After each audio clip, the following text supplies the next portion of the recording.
Halo, jumpa lagi dengan channel YouTube saya, Kongsi Pacoy. Semoga tahun depan semakin sejahtera. Minggu kemarin, saham Kutu kembali di atas 100 rupiah per lembar saham. Menurut saya, saham Kutu ini secara similaritas dan tren teknologi, serta habit dari masyarakat modern, sebenarnya memang cukup prospektif. Prospektif dari mana? Nah, pertama karena memang kemudahannya, kemudian juga kedua karena kehandalannya, dan harganya memang cukup masuk akal. Nah, tetapi hal ini bukan satu wildcard atau tiket gratis untuk menuju masa depan yang cerah. Kutu tetap harus melakukan effort dan inovasi di dalam bisnisnya, termasuk proses bisnisnya. Karena ada banyak hal yang hebat di Kutu, tetapi tetap saja tidak ada gading yang tak retak. Tujuan manajemen itu adalah mengidentifikasi kelemahan dan kekurangan, bahkan pada sistem yang seolah sempurna. Nah, tentu saja setiap koreksi itu didasarkan pada satu sistem, bukan sekedar mengkritisi misalnya besaran gaji dan yang lain. Karena gaji sebenarnya hanyalah sebuah konsekuensi dari sistem dan policy yang diambil oleh manajemen.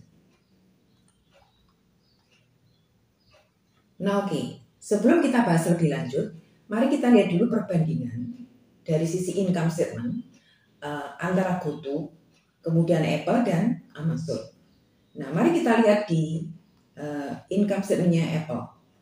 Kalau kita lihat dari net sales-nya Apple, komposisinya itu produknya, pendapatan dari produk itu sebesar 70.958 dan services itu 19.188. Nah, yang kita kenal dengan perusahaan yang memproduksi yang menghasilkan handphone dan laptop, ternyata pendapatannya itu disumbang 25%-nya itu dari sisi services. Jadi 25% dari total pendapatannya adalah pendapatan dari services. Nah, kemudian mari kita lihat sekarang untuk yang Kutu.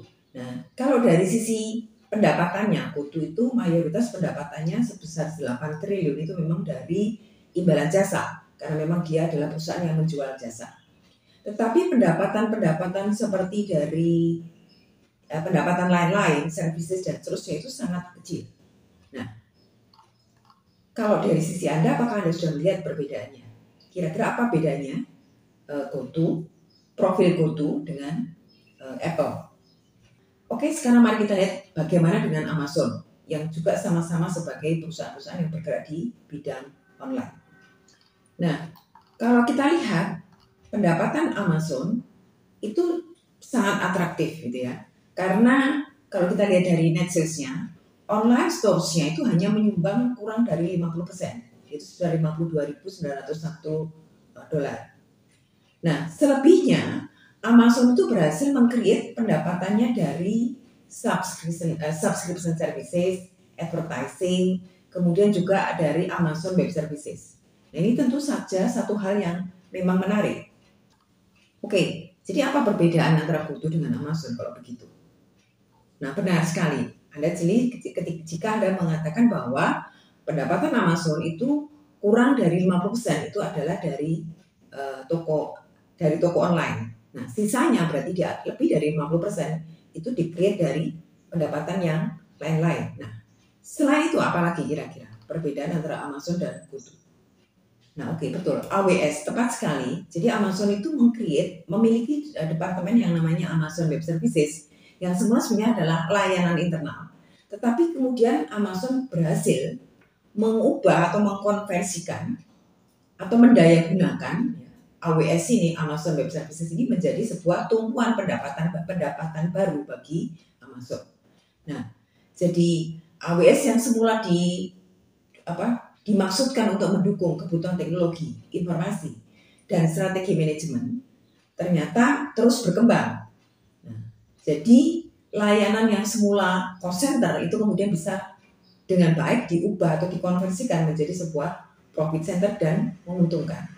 Ini adalah sebuah inovasi yang sangat luar biasa yang sudah dilakukan oleh Amazon. Nah, situasi inilah yang harusnya itu dikejar juga oleh Kutu saat ini.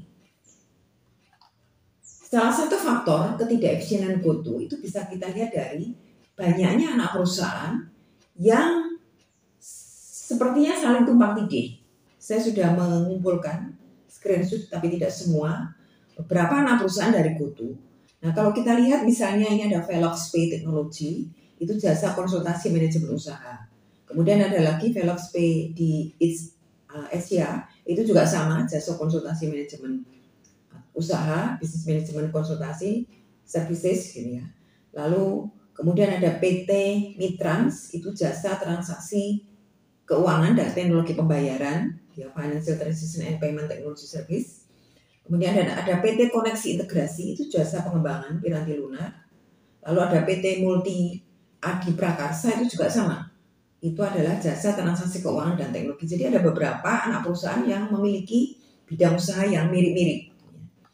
Nah, kemudian misalnya kita juga bisa lihat misalnya PT Mapan Global Tech, itu juga jasa konsultasi manajemen usaha. Nah, kemudian ada WP Payment, itu jasa transaksi keuangan dan teknologi. Lalu juga ada Moka Technology Solution, itu juga sama, jasa konsultasi manajemen usaha. Nah, jadi kalau kita lihat sejumlah anak perusahaan dari toko GoTo ini, itu sebenarnya adalah satu PT yang terpisah-pisah. Jadi kalau kita melihat dari profil anak perusahaan dari GoTo, memang nampak bahwa sangat sulit untuk mengintegrasikan PT yang terpisah-pisah seperti ini dan membuat sebuah sinergi. Nah, apa kira-kira akibat atau konsekuensi dari profil anak perusahaan yang tadi kita lihat bersama? Yang pertama adalah tentu saja pemborosan resource yang luar biasa. Yang kedua, sulit melakukan integrasi dan koordinasi, apalagi melakukan prinsip-prinsip seperti misalnya lean manufacturing, seamless management dan seterusnya, itu agak sulit dilakukan. Dan yang berikutnya adalah anak perusahaannya itu akan kurang mampu mendapatkan proyek-proyek besar dan menyediakan fasilitas layanan berskala besar. Karena size dari PT itu memang yang di beberapa anak perusahaan itu memang cukup termasuk skala kecil. Jadi GoTo sebenarnya tidak bisa mengandalkan pendapatannya hanya dari toko online saja. Karena sebenarnya GoTo ini memiliki kekuatan dari sisi teknologi informasi yang memang luar biasa. Nah, dengan membiarkan anak perusahaan ini terpecah menjadi entitas-entitas yang kecil dan tidak berdaya, maka akan sulit bagi GoTo untuk mengoptimalkan keunggulan yang dimiliki. Nah, kira-kira apa saran atau rekomendasi saya? Yang pertama adalah tentu sangat penting bagi GoTo untuk mengambil langkah merger. Nah, jadi hal ini atau merger ini harus dilakukan secepatnya, khususnya untuk anak perusahaan dengan layanan yang sama sehingga mudah untuk diintegrasikan. Yang berikutnya adalah GoTo harusnya sudah memasuki industri cloud. Karena cloud itu bukan sekedar data center atau database, tetapi sebuah sistem manajemen, informasi teknologi, dan operasional yang sangat dibutuhkan oleh setiap perusahaan untuk mendapatkan akses data secara real dan on time. Yang berikutnya, GoTo perlu untuk segera memasuki industri cloud. Karena cloud itu bukan sekedar data center atau database, tetapi sebuah manajemen IT dan operasional yang sangat dibutuhkan oleh setiap perusahaan untuk mendapatkan akses data real secara real time. Setiap bisnis itu pada akhirnya harus memiliki atau melihat proyeksi atau tren di masa depan. Karena di masa kini itu diperlukan automation yang bisa membuat atau mendukung ekspansi berikutnya. Jadi jika GoTo itu mulai membidik pasar ini, maka setidaknya mereka bisa memulai dengan merapikan bisnis konsultan manajemen dan IT-nya, dan itu akan membuat investor lebih percaya dan makin mempercaya akan bagaimana masa depan dari bisnis GoTo. Tapi kalau dibiarkan dibuka begitu banyak bisnis atau anak perusahaan yang kecil dan itu kemudian menjadi saling tumpang tindih, itu akan sulit untuk mengintegrasikan dan itu akan menjadi kontraproduktif bagi GoTo. Di dalam bisnis yang modern, perusahaan harus mengoptimalkan pendapatan lain-lain di luar bisnis yang utama. Dalam case Apple dan Amazon, terlihat bahwa mereka masing-masing mulai memiliki pendapatan lain di atas 25%. Bahkan untuk Amazon itu sudah di atas 50%. Ini tentu saja persentase yang sangat besar. Karena jasa yang sebelumnya hanya menjadi support system, itu bisa di-create menjadi sebuah revenue center atau bahkan profit center. Selain itu, pendapatan lain-lain itu sebenarnya tidak hanya sekedar menaikkan total sales gitu ya, tetapi juga menaikkan brand awareness sebagai perusahaan yang multi talent. Dengan brand awareness yang besar, pada gilirannya itu juga bisa mendongkrak produk utamanya. Jadi, fungsi pendapatan lain-lain itu sangat besar dan strategis. Karena selain menaikkan total sales, itu juga secara tidak langsung itu juga akan meningkatkan keberlangsungan perusahaan itu di masa depan. Dan meningkatkan daya saing perusahaan secara keseluruhan. Sebagai pemegang saham GoTo, tentu kita mengharapkan masa depan yang lebih cerah dari portfolio saham GoTo ini. Nah, oke, itu ulasan saya mengenai bagaimana prospek atau masa depan GoTo. Sebenarnya saya tidak mengkritisi bahwa GoTo tidak punya masa depan cerah. GoTo punya masa depan yang cerah, punya kekuatan competitive advantage yang bagus. Namun, kita melihat bahwa ada peluang bagi GoTo untuk meng-create pendapatan lain-lain yang akan bisa menjadi penopang baru dari sumber pendapatan selain sebagai perusahaan jasa online.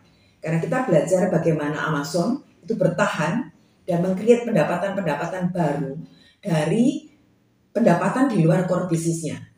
Apa yang dilakukan oleh Apple, apa yang dilakukan oleh Amazon, itu bisa menjadi sebuah benchmarking bagi GoTo untuk dia memulai mengoptimalkan, meng-create pendapatan lain-lain dari kekuatan yang dimiliki oleh GoTo sendiri. Karena kita tahu GoTo punya kekuatan yang tinggi dari sisi information technology dan itu bisa dimanfaatkan untuk meng-create pendapatan baru. Oke, semoga mencerahkan dan semoga berguna bagi Anda semuanya. Sampai jumpa di video-video berikutnya.